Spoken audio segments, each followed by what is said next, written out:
You are growing super fast. How does it work? While it is a privilege, it's probably the most challenging role I've ever had because we're really rewriting all of the marketing rules. What about work-life balance? For me, it's hard not to think about work 24/7. It is something that I see it as a privilege where you speak to friends who are miserable in their jobs in 9-to-5s that they don't enjoy. And then we get this unique opportunity. What's extraordinary about this industry is we are building the next generation of brands. What is your most excited insights that you get in 2025? I'm obsessed with AI. The world as I know it and as I've grown up is going to be entirely transformed. I want, by the end of this year, to fully integrated AI into every single one of our departments. I truly believe that in any modern company, no matter what industry you are, that is the number one priority. This is the thing that I will implement 100% in all of my businesses.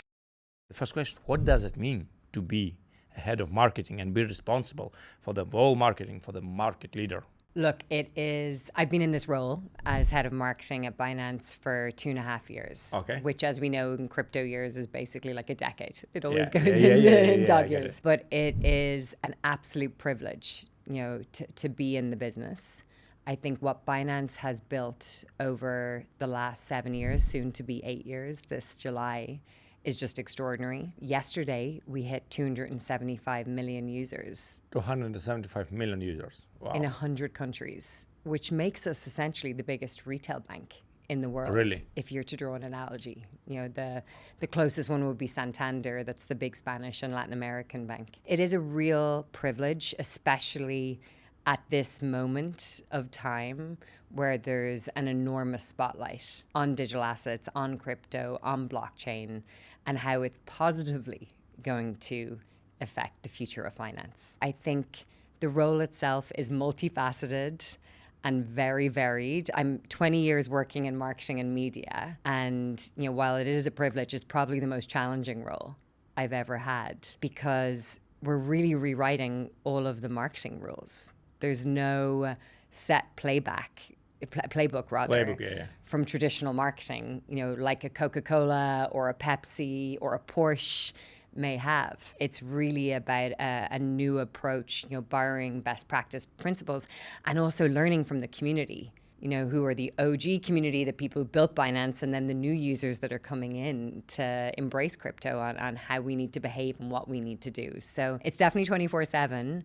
And we're constantly testing and learning and trying to understand what's the latest trend, whether it's a Labubu, which I got excited about when I came in. Do you plan to do some collaboration with them? You never know. You never know. Maybe the reason I got excited. But it's constantly about trying to be ahead, but also constantly actively listening and reading the data and understanding where we need to be. And also, one of the last points on this question is we're in 100 countries. We are the largest, but it's how do we also be that which is the most local and that which connects with the community at a local level. In that case, what helps Binance to be connected with the local communities? Because it's quite hard when you need to comply with all the regulatory around the globe. And also you operate in a very, let's say, regulated, maybe not regulated, but restricted field, because you have a lot of restrictions from the App Store itself, etc. I think for us, what helps is firstly, you've said it, we are in a period, while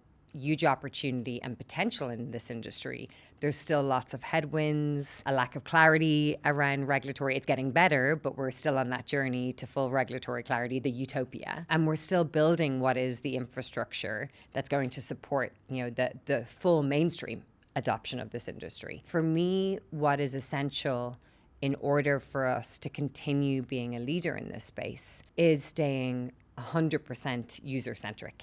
And by user-centric, what I mean is staying close to our community and understanding what is it they need, where do we meet them in their needs, and that could be products, services, and how do we ensure that we are constantly helping them navigate their journey in crypto. So that could be for someone who's just entered into the space and decided to buy a $100 equivalent of Bitcoin or BNB. Or that could be for that more sophisticated trader who's 5 years deep on this, has gone through the wars, and is having like a positive week. And it's like, how are you constantly servicing them? And I think what's been invaluable in our industry and in Binance. And, I stand on the shoulders of, the greats and the founders of Binance who laid the foundations for this is three things. One, I think it's been education. From a very early stage, Binance understood that knowledge and education was what was going to empower and continue to drive this industry. And I would say 70% of our efforts at Binance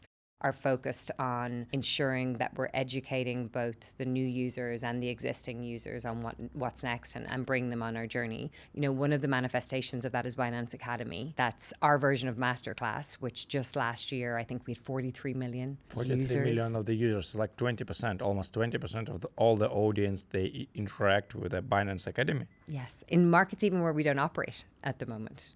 So even when we're not operating, it's not a commercial enterprise. Obviously, it helps us ultimately in the long run, but it's really about imparting knowledge and putting that knowledge, into the brains and at the fingertips of those that are starting to engage. But talking about the education in crypto, you're talking about internal education after users, they already get on board? This is free. Anyone in the world Okay. can go to Binance Academy. Okay. And can start learning, whether it be something as simple as what is a digital asset to more complicated, theory in this space. So it's very interesting because for me, I know that the Binance exists. Talking about the influencers or maybe others, I didn't meet a lot of people that are promoting it. Yes. But you are growing super fast. How does it work? I think it's a really multi-channel approach that's helping us grow. And I think community is a part of it. But I also think over 15% of our growth on a weekly basis comes from word of mouth. And we know that because it's through our referral program. It's still from the referral program. Exactly. But not from the QLs, mostly from user to user. But that could be, a very advanced or a KOL with a huge audience, such as yourself. Or that could be from someone who has 500 followers who's taken upon themselves to be an educator in the space. And that's where we're seeing growth come from. It's extraordinary. So that's still such a key driver for us, is that word of mouth. So that's why, KOLs and influencers are so important, because, you may be interested or inquisitive to find out about Binance, but you're only going to take that first step in if it's someone that you trust or that you meaningfully connect with, telling you and that you engage with, that's going to help you journey in. And then I think the other area which has been phenomenal, it blew my mind when I first joined Binance, is events. And that's both the in-person. We did 2,000 events last year. And that's everything from, 100-person pizza meetup in, Normandy in France to your big Binance Blockchain Week, that was 5,000 people and 1 million people live streaming in to find out what's next with an Amazon documentary on it. So it goes back to what I was saying earlier. It's about growing what is Binance, which I truly believe in 20 years' time, we'll be sitting here again, hopefully, and talking about what are the next generation of brands learning from the likes of Binance. Like a Binance, wow. So that's my desire and our hope. And I think that's what's extraordinary about this industry, is we are building the next generation of brands. But it's not just about the functional needs these brands are providing. It's they're building community and they're creating a tribe and a platform for people to engage and improve themselves. It's very interesting talking about different exchanges, because you told me that usually new users on board via word of mouth. And I had a good friend of mine, like a neighborhood, who just lived in front of me in my villa here in Dubai. And when he asked me to briefly describe him how it works in crypto, the first app that I installed on his phone was Binance. A lot of people, they heard about the Binance. So Binance equal trust. This is very interesting. Like, other exchanges equal different things. Some of them mention that it can be listings, futures, trading, etc. But for me, Binance equal trust. Do you do any special, marketing campaigns or work with ideas that helps to build this trust? Or this is just because you are the leader and the number one? No, I don't think it's just because we're the leader and the number one. I think the trust has been, and don't get me wrong, trust isn't easily built. Sure, it's like reputation. It's super hard to build and super easy to lose. Exactly. And I think from day one, what's been unparalleled about Binance was how they connected and communicated with their user base. Even when there wasn't a clear answer, they provided updates, and provided engagement with them about being available 24/7 with how we work on customer service, being accessible. 5 years ago, you could contact CZ and ask him a question, and he, responds in most cases if you Really? think about it on social. And even now today, he'll do the same, albeit he's running, different parts of the ecosystem. But I think that's what's been the key differentiator with Binance was they took user focus and user centricity to the next level. It was about that one-to-one communication as much as it was about mass communications and talking about the platform and the products and the suites, because we do all of the traditional marketing, but it was really about feeling like Binance was there to help and navigate. And that's something that now, as the business continues to scale and mature and we have more licenses, we're trying to ensure we don't lose that and that people still feel like we are their companion as they go on this journey. And I think that's something that the team is obsessive about, as we test and learn with new initiatives, or as we're, testing new platforms or working with new brand partners. We're constantly thinking about how does this help put us in front of our existing or our new user in a way that they feel emotionally connected to us. Talking about you as a head of marketing, you had a lot of people, a lot of responsibilities, and I think mostly of the time you work on a very high level. But how do you personally still connect it with the users? Maybe you do some answers via mobile app or website, or maybe you participate in different events. How do you stay connected one-on-one with them? Maybe you and other C-level. That's a really interesting question. And look, we do events, which are an amazing way to meet the community and spend time. And I'll always make sure when I'm at an event to spend time at the surrounding events to understand what's going on and meet with people and ask them what can we do better as a business. But one thing that I thought was extraordinary when I joined Binance that they've done since the beginning, we have an incredible customer service team. We have like 1,000 CS on top of what we do with AI and other technical tools. 1,000 people. 1,000 people in CS to ensure that we're able to service all of the languages that we need to, and ensure that we've also got very technical and deep skills in CS, as well as those that are answering the more generic and everyday questions. But every month, as a leader, I have to do a day customer service. One day. Full day. So that is scheduled, and I have to 100% focus on CS. It's not like I jump in and out and I'm in other meetings. I'm on and acting as a CS agent. So when you come with your issue of, my account is blocked, or the Web3 wallet I'm not able to download, or whatever your issue may be, we help solve that issue. And the reason for that is to ensure that we are understanding, first of all, what are users' pain points and what are their questions, but also ensuring that we are constantly thinking how we can solve for those pain points and user issues. So, I truly believe that in any modern company, no matter what industry you are, because everyone has users, you don't exist without a user, that is the number one priority, is like, how do you anticipate what are the next set of needs and desires, not just their needs today. And I think that's something that's really special about Binance. The other group of people that I have to mention, have you heard about the Binance Angels, or have you ever come across the Binance Angels? I have no idea what it is. This is a group of 500 volunteers that we have in 57 markets. And these are individuals that were early adopters of crypto. Most of them have been in the industry for 7 years. And they are people, some were valets, some were medical doctors, like it's extraordinary. And they volunteer with Binance to act as educators. They are in our community channels like Telegram and Discord. They are hosting AMAs. They are answering questions, on Telegram or Signal. And they're constantly telling and advising me. Like, I get a daily report from the Angels on, what are the key issues? What are the pulse points? What are the trends? Like, what should we be thinking about? And we'll act on those, on a 24-hour basis to understand what we need to change and how we need to be agile. And those angels are like extraordinary.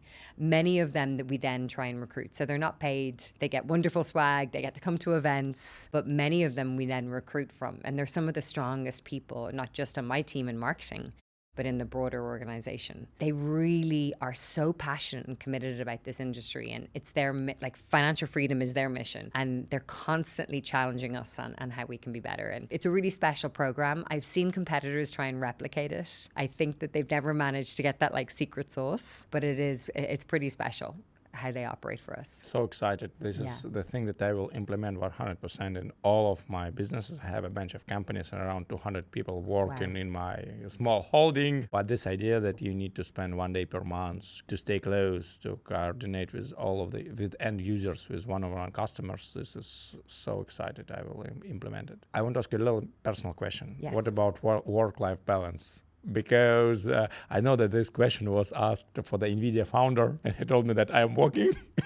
And when I'm not working, I'm thinking about the work. When you mentioned 24/7 several times, it looks like you're fully committed to this. I love what I do. And I think it's such a privilege at my age, after 20 years working, that I still am learning on a daily basis. And I feel I get so much satisfaction from what I do, and I'm fueled by that. And I'm a little bit of an obsessive personality, so for me, it's hard not to think about work 24/7.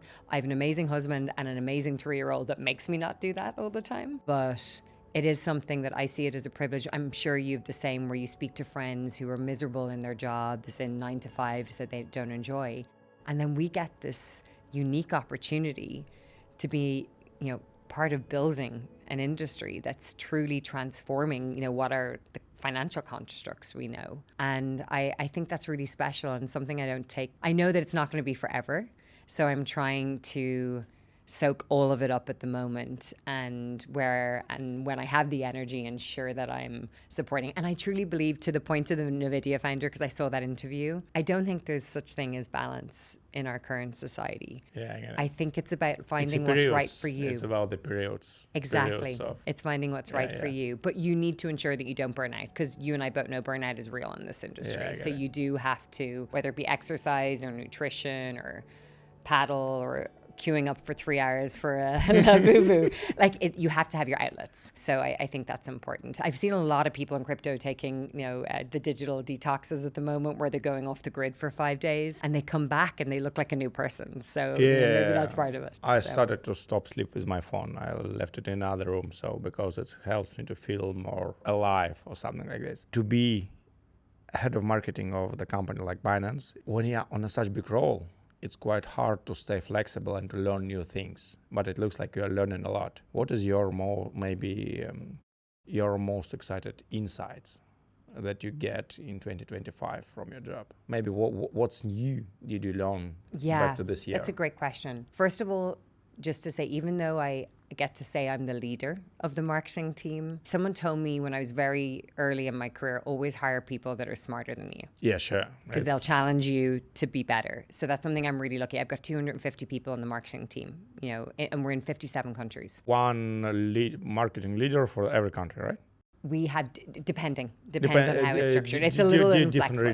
Different regions. Different regions have a marketing lead, and many of them are smarter than me. Not all of them, but many of them are smarter than me, and they challenge me. This is most, let's say, fundamental thing, but I'm talking about some new knowledge that you get in 2025. I am obsessed, so much so that I've just enrolled in a master's in this. I'm obsessed with AI. I was lucky enough recently to have dinner with the global CFO of OpenAI. And, we've been in the Middle East now living for 4 years. So we've seen the rise of this and understood how it's improving kind of everyday society here in marginal ways. I think we've yet to see how it fully unlocks. But for me, that dinner just really clarified for me that the world as I know it and as I've grown up is going to be entirely transformed. Whether that be the types of jobs we're doing, how efficient we are and productive on a daily basis, the output of creative ideas. When I first started in marketing, it would take 3 months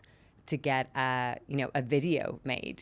Obviously that was slimmed by social media and the rise of content creators. But now we're talking about, you could potentially create a full feature film in a day. In a day, yeah. With 2 people, not 3,000. But, so that's extraordinary to me. I got asked the question several times this year of, is AI going to disrupt crypto? And I was like, no, it's a complement. Just a couple of examples.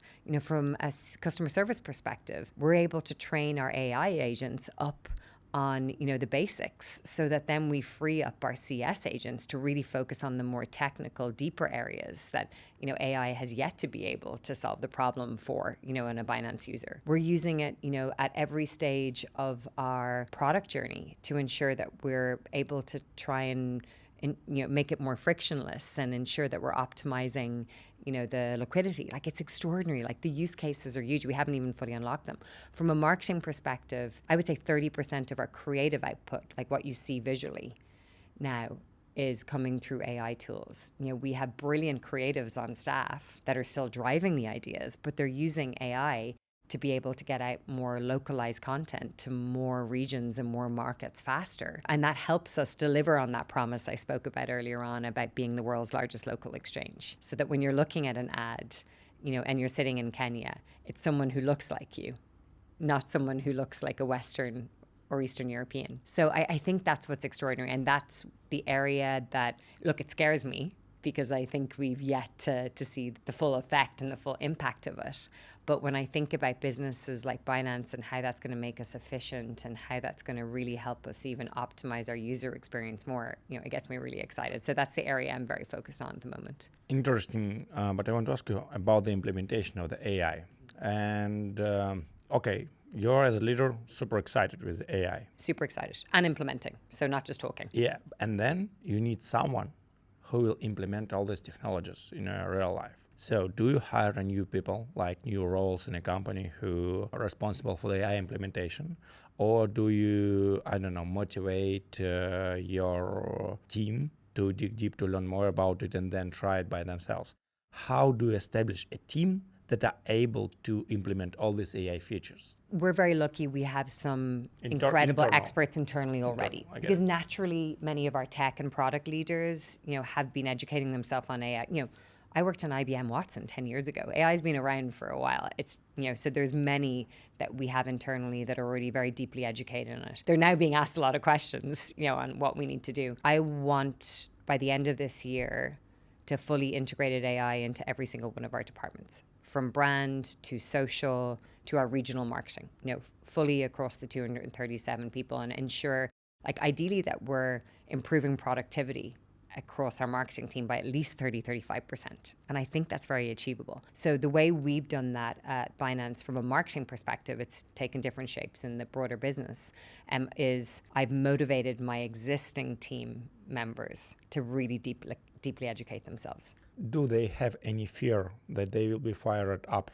Of course. After the AI will be implemented. Of course. But, and I think job insecurity, not just at Binance, but everywhere, is the biggest issue that people feel at this moment. I don't feel fully secure in my job. I don't think anyone should. I think it's about feeling. But for me, I'm like, if you don't, it's a little bit the way it was with social media 15 years ago. And people were like, oh no, it's not going to transform everything. And it completely transformed marketing, in the space of a year. Like, that is what AI is going to do, albeit in the space of a couple of months. It's something I've said to leaders: if you are not embracing this, you will not be relevant in the next year. And this is about you enhancing your skill set.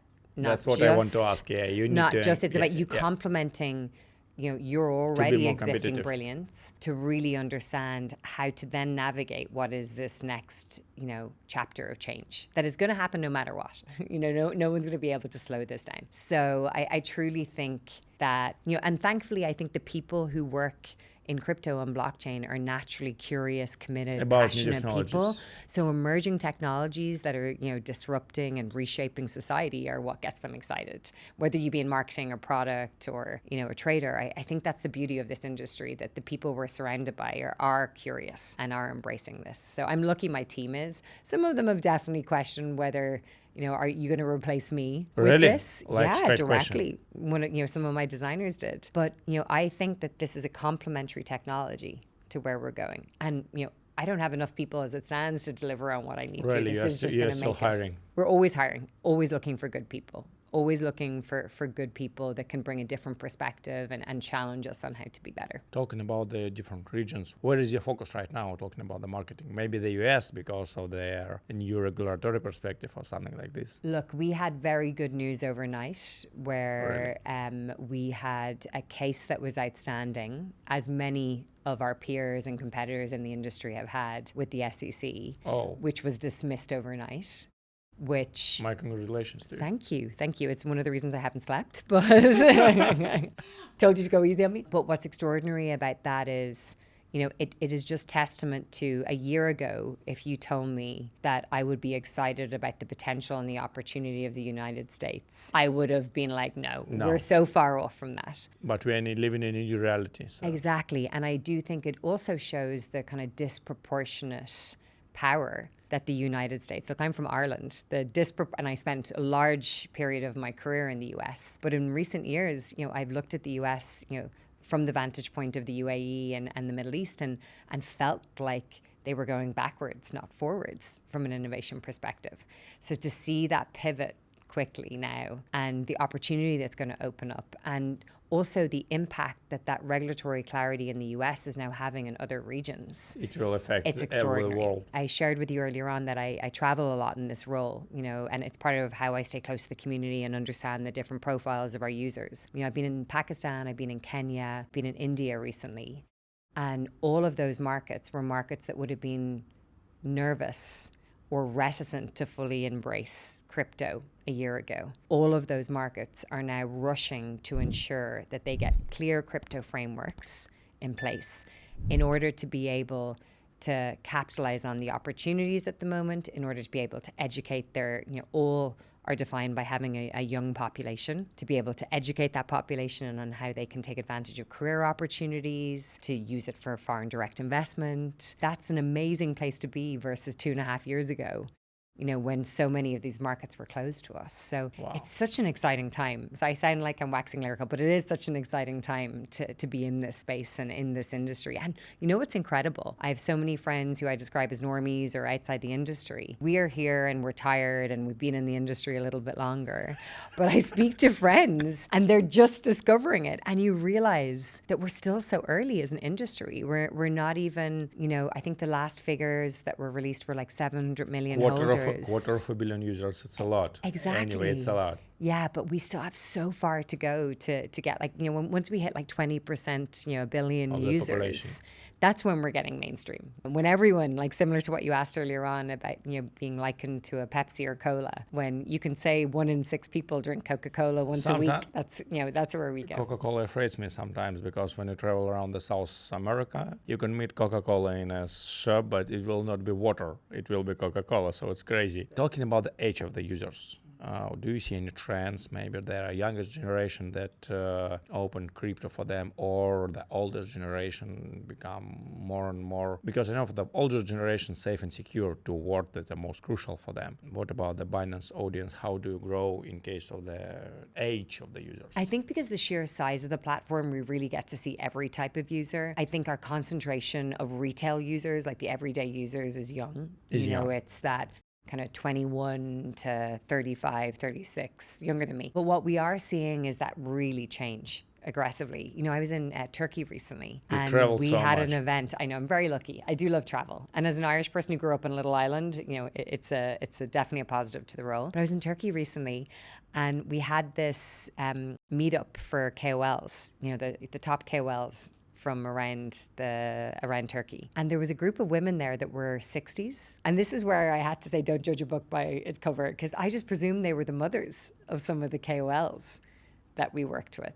I went over, was being polite and welcoming them to the event. We were about to start, what was the educational section. And they started to share with me that in fact it was them that had gotten their sons who were with them into crypto. And they 5 years ago had started a small trading circle with these women, starting with I think it was $10 USDT at the time, that they've then turned into a 20,000 pot. You kind of realize that that's the beauty about crypto. And if we look back to Satoshi's white paper, it was about a currency and an asset for all. It's not about your gender, your religion, your age.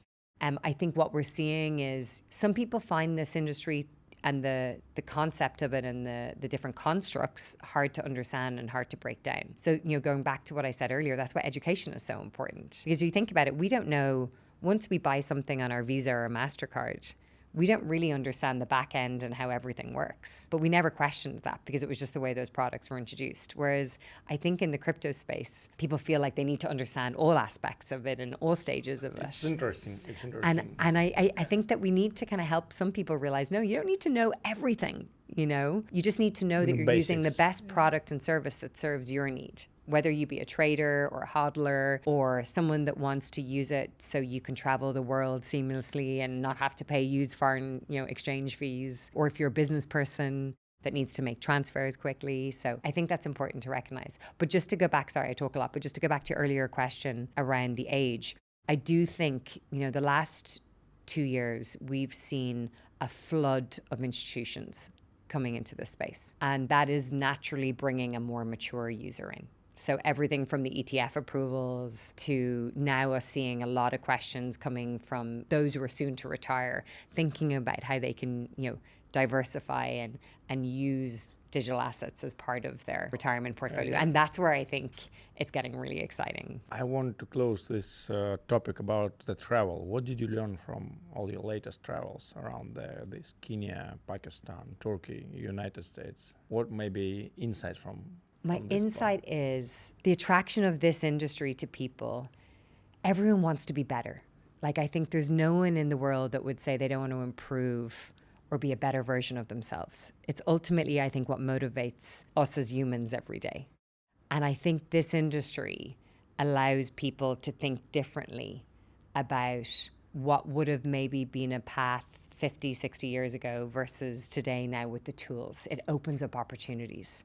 And I think that's what I get excited about. I met some in Pakistan, you meet some of our users there and, many of them have used crypto and self-educated on trading and now, have started businesses and are supporting their families and have been able to create new opportunities. So what we used to talk about like 60, 70 years, people talked about like, the American dream. It's almost like the crypto dream. And if you know how to engage and use this in the right way, you do have to be responsible with this. There's lots of people that jump in thinking it's a get rich scheme. You and I both know that's not the case. That's the danger. Like, you need to do your own research before you do that. But it's just the opportunity and potential. So I think that's been the unifying theme and the insight that I've seen is that this just opens up opportunity and potential for people. And I think that's what's been, the unifying reason why people are entering into the space. Can you clarify it in a few maybe words? What makes this industry so attractive? It's financial empowerment. It's about being able to be in charge of your own future and having tools that allow you to do that, not restricted. And I like this idea of comparing American dream with the crypto dream. What crypto dream means to you? Crypto dream for me, it's funny, I'm not driven by wealth, but for me, it's just freedom to do what I want when I want to do it. For me, I'm personally motivated by being able to help my family and my friends around me. And entering into this space, both from a financial area, being able to support, but also being able to educate people on a different route. That's what. I heard it a lot that Binance was always excited about education. Also, the CZ, the founder of the Binance, has some educational products. I know that it's growing. The Giggle Academy. Yeah. It's amazing. And it's focused on the age group of 3 to 5. Yeah, that's why. And it's about helping them understand. And they did a lot of research into the child's brain and what is that moment where you can really help them think about things differently. It's an amazing, amazing platform. I think they have 150,000 children using it at the moment. I will start to use it today because I have 2 kids, one is 3, the second is 6. Amazing. So it's better. It's a perfect time. You have to send feedback to CZ then as well. Sure. He'll welcome it. I will. Maybe we'll make a podcast about this platform, not about Binance. There you go. He would definitely enjoy that. Really? So, great. Let's get back to the Binance. As the head of marketing, sometimes you need to introduce some of the new core features or something like this. What were the common changes in the Binance in case of the products that you needed to promote back earlier this year? I think for this year, we were so focused on regulation and the regulatory path, So and it's that took a lot of our attention. So this year, what I've loved about the business is we're back to what are like the core strengths, which is on product innovation and on optimization. Non-product innovation. On product, excuse on product, me. sorry. Yeah, let me repeat. What does it mean on product? So, I innovation? mean, in terms of we've been everything from user experience and UI Okay. to the existing products and how we're optimizing them, you know, from launch pool and then introducing alpha and, you know, pre-market and new ways to engage with the platform, to, you know, one that I loved was spot copy trading that was introduced last year, which came out of the back of a discussion that we had with KOLs at a meetup last year about the need to use that as a way to do real-time education. I think what's been brilliant over the last 18 months is being able to focus back on the optimization and innovation and new products that are servicing those OG users who are feeding us constantly on what we need to do better and how we need to be better. Look, we have the largest suite of tokens. We have the best liquidity, but it's the new products that we're introducing that are going to make people want to keep coming back and keep using. Can you tell me a few words about Binance Alpha? I'm not super familiar with this. I heard a lot about Binance Alpha from different sources of information, but I did not participate on this by my own. Essentially, it's an opportunity for people to engage in new products, you know, and new projects before. Yeah. So to have that early access and have that ability to be able to participate in those token generations. So that's like it in like at a very brief level. So amazing. Yeah. It's essentially like that early insight, you know, that everyone wants to get to be able to capitalize on it. So you have to be already participating and owning BNB, obviously. And I know that. That's why I don't want to. On the Binance, you have so many functions also inside the app. You can scroll up, scroll down. Exactly. All of these things. So let's talk about Web3 Wallet. So Web3 Wallet, you know, our Binance Wallet is one that we're focusing on. Ultimately, we want that to be, you know, your end-to-end tool for everything related to Web3 Wallet and everything related to Web3. And I think from a usability and from a functionality perspective, there's so many exciting new iterations of that are starting to be brought in. So, and we've seen incredible adoption in Eastern Europe, incredible adoption Turkey, in Asia. And, you know, that's probably about 80% of the adoption that we're seeing on it. So we're excited. We're really kind of supporting on the education of that and how we bring more people. From my perspective, only in 2025, we firstly see some type of pressure to the CEXs like Binance from the DeFi, from the DEX exchanges like Hyperliquid. I don't know, is it okay to mention the names or not? But only, I have heard about this a lot for the last, 5 years, that the DEXs can become real competitors for the CEXs. Yeah. But it was not a real, it wasn't a real danger until 2025, until Hyperliquid. Because now we see that, this is on the metrics that I can see on-chain, that more and more users try to use these DeFi things to stay, anonymous, to be of their own money or something like this.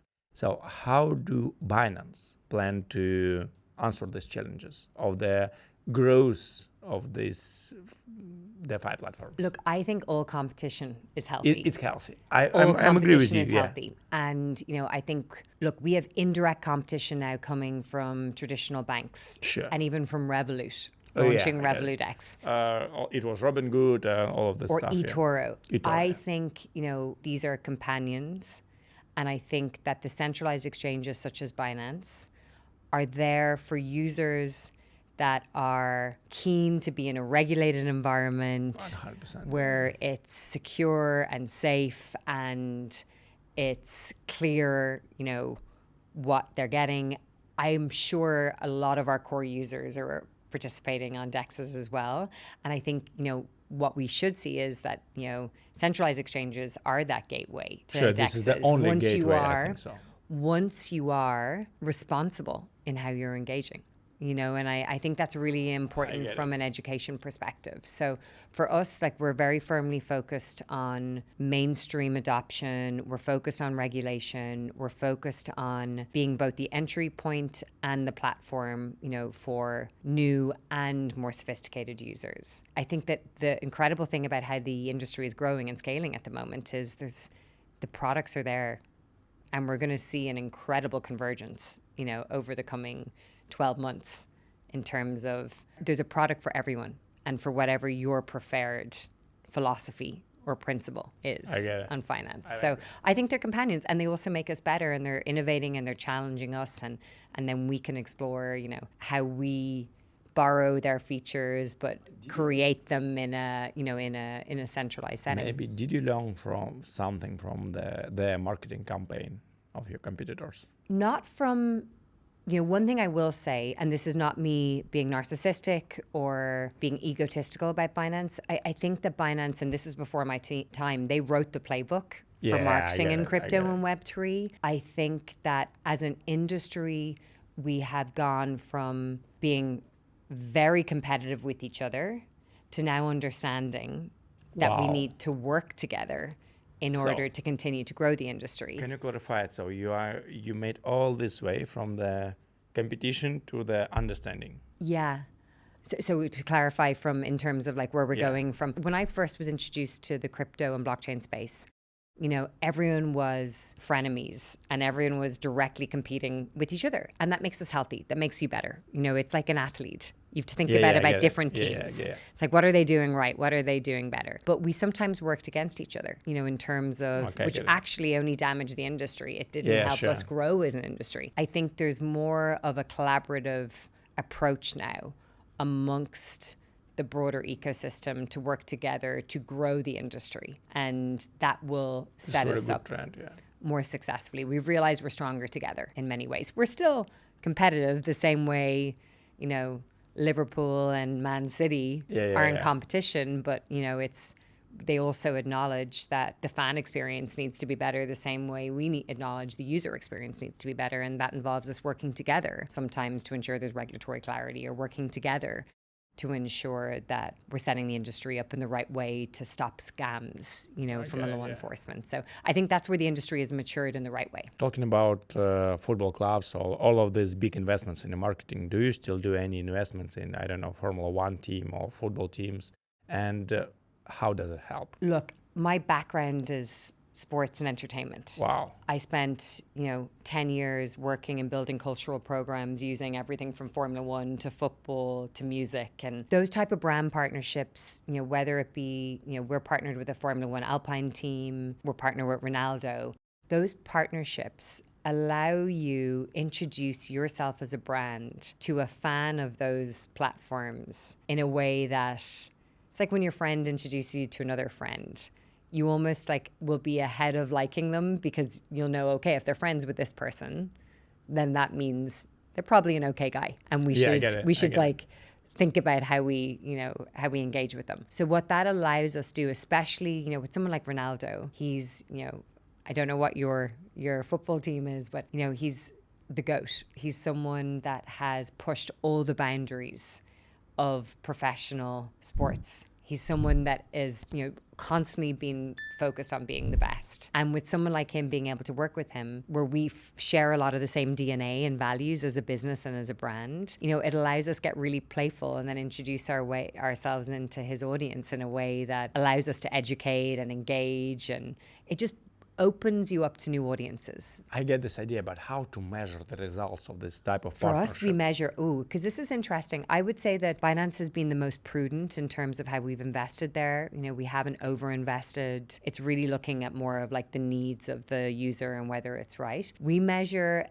from an engagement, from how many people saw the content, to things like how many registrations we secured off of the engagement. Because I'm also deeply involved in marketing. I don't know, maybe for the last 10 years, I was the founder of a dating app with more than 1 million users. Also, I was a co-founder of Hamster Combat, and I was responsible chief marketing officer, the same role. I love what Hamster Combat did. Yeah, it was amazing. Your brand identity was incredible. Responsible for the world growth from 0 to 100 million. And for me, it was always a big question, how to measure all of these big partnerships, like with Formula One team, with the football players, also with Emirates Airlines, how to measure all of this impact. It's definitely about the long tail.